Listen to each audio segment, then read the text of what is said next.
Welcome back to yet another session of this data engineering series. In this particular series, I'll be walking you through how does transactions basically process, and those are major topics would be how the buffers are managed, how caches work, cache eviction, what are the pinning techniques, what is replacement, what are the page replacement strategies or algorithms, and obviously asset. So yeah, without wasting much of time, let's get started. Let's discuss the very first thing, which is what is asset. Asset, or rather than talking about asset, first of all, I think I should discuss what a transaction actually means in a database. So then it would eventually lead you to for a better understanding of what asset is. A transaction is something like a very basic unit of any kind of a work in a database. Okay. Which basically leads to change of state from one point to other point, right? Transition can be anything, like suppose if you want to insert the data, update the data, or delete the data. See, all these things are some or the other form of transactions, right? So yeah, like a really like you can say that's like a unit of a database. So this is how we basically define a transaction. Apart from this, the really important concept that comes to our mind is what is asset. See, asset is, all of you know, like A stand for atomicity, right? Atomicity means that the transaction are atomic in nature. So suppose there are two users like X and Y, and suppose if they have some balances around like 100 and 200, and suppose X want to send suppose 50 rupees to Y, right? So a transaction will initiate, and it will obviously decrease the amount for X by 50, and it should increase the amount for Y by 50, right?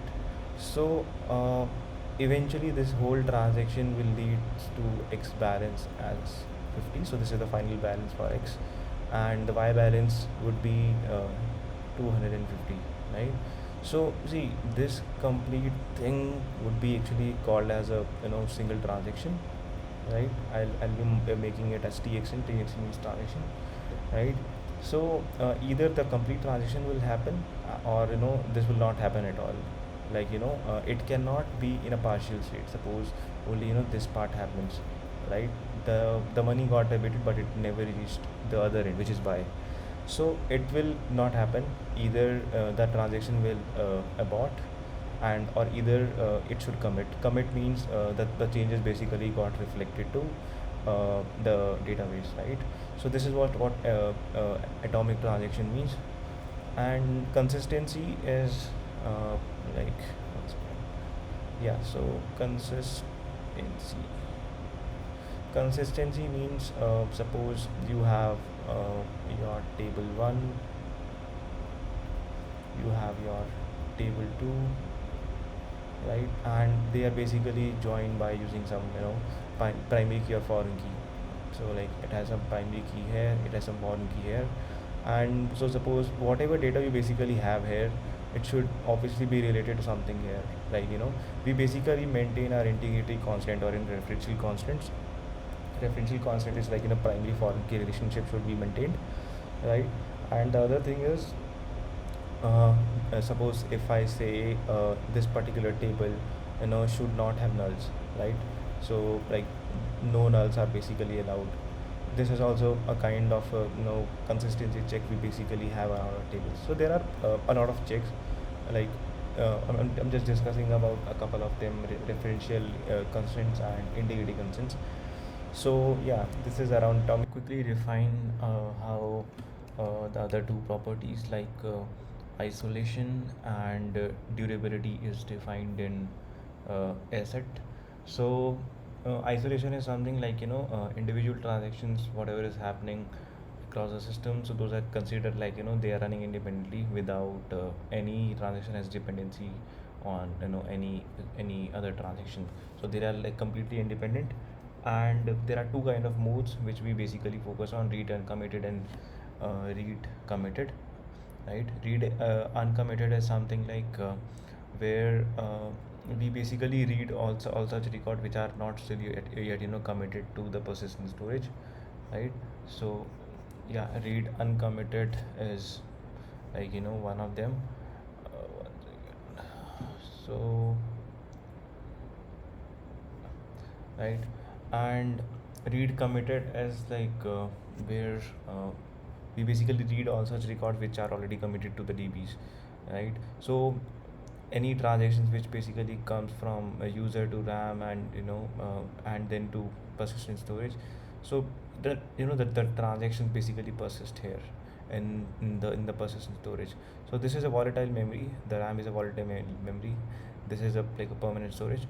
So the transaction has to persist here in order to get the consistent reach, right? So yeah, this is around isolation. Durability is again around whatever things we do in the RAM or the cache, we need to constantly flush it out to the disk, because we actually get into the concept of dirty pages. So suppose you know um, if we basically do a select star from table, and suppose the record is not present in the RAM, it will basically go and fetch it from the disk, right? And it will bring it into the RAM. Then suppose if I want to perform an update operation, so the record got updated in the cache. Now I need to again go and persist it back to my disk, right? So it will again go back because the page got dirty now. We call it as a dirty page now. So it will go back again to the disk, and it will go, store it in the disk in the as a permanent storage. So yeah, this is around isolation and durability. So so here I'll be discussing around what buffer management is. So buffer management is something like how we want to use caching into our DBs. So suppose if you go and put something like a select star on your DB, the way we basically get our transactions in the fastest possible amount of time. So this is only possible through caches, right? So I'm talking from the point of how these things work in OLTP. Obviously, I'm still not discussing anything around OLAPs as of now. Please be careful of that. Uh, all the things that I'm discussing is around MySQL only, right? So as you can see from here, so this is a diagram of how the buffer management works with this particular thing which we call it as B tree. Okay, and so here is this interesting part. So consider this as your desk, right? And there are suppose some random reads happening. So what happens is we basically place a cache here, right? This basically acts like a buffer pool, and whatever data we want to retrieve, this basically comes into this pool, buffer pool, right? And we basically have the most recent data or the most excess data in this particular pool, right? And obviously these are the pointers to wherever the data are basically present. So buffer pool is just to maintain the caches here, right?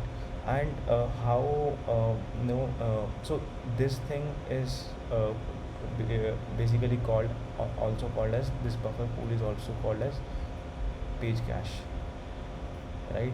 So the responsibility of the page cache is to basically cache all the recently accessed elements across this data structure, whether it's a stack or a cube. I'll be discussing it in further around the page replacement policies, right? Mostly it's a stack only, and like now there could be like once the pages are here, it could be the case that suppose this particular page which is present here, it got some of the DML operation, right, like insert or update.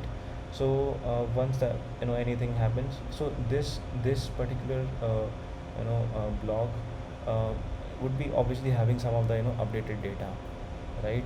So I mean, then obviously I need to push the new data or the updated value back to the disk, right? So this is this thing basically happens on regular checkpoint basis, right? We basically call it as there is a thing called as write ahead log as well. So we basically push all the recent changes to our disk in on some of the periodic basis, and we basically also call this particular thing as uh, pinning, right? So this particular thing where we basically pull all the essential elements and put it into cache, we call it as pinning of cache pinning. We also call it as cache pinning, right?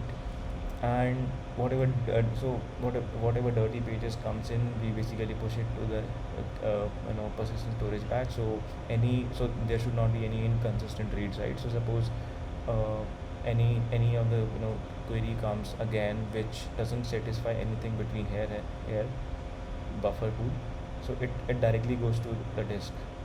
Okay. So this is the reason, right? So obviously any particular request which comes, they directly gets routed to the buffer pool.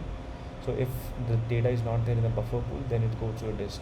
So it becomes a responsibility of this whole DBMS, database management system, to consistently process the data in the disk.